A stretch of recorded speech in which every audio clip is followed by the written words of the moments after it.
Tanto ragazzi, sono sopra a casa mia.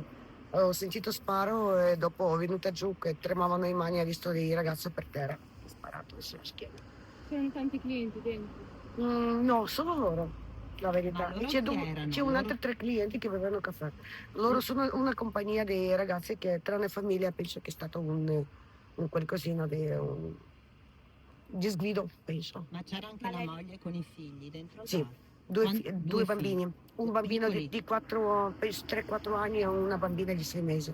Madonna. Sono nascosti dietro il banco da me, tutti e due mamme, perché ha avuto paura, perché l'altro che sparava. E la mamma poi è uscita urlando, hanno colpito Urlando, mio sì, marito, esatto. no? Sono Esatto. clienti abituali? Sì, buoni clienti, mai stati cattivi ragazzi, non lo so cosa è successo tranne loro. Cioè venivano spesso? Sì, a quindi bere caffè anche la tranquilli, famiglia, tutti, tutti. Ma sa come si chiamano? No, io non chiedo E come. sa neanche dove vivono? No, sono Ma che di sono- paese, qua sono vicino del a paese. Mano.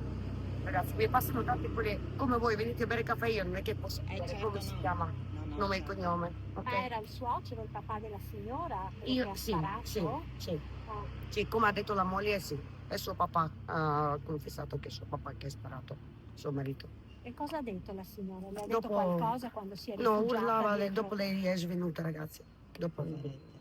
No. E i bambini?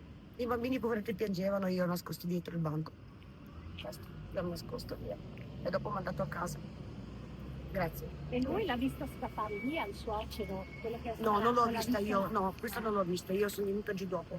Non l'ho vista, non posso dire bugie. No, Certo. non l'ho Ci vista. dice come si chiama? Me si chiama Barrerina Giulia. No, lei come si chiama? Lei? Irina. Irina. Irina. Nome di E cognome? Giulia, mia figlia. Ah, Devo andare a prendere. grazie, Cognome? grazie.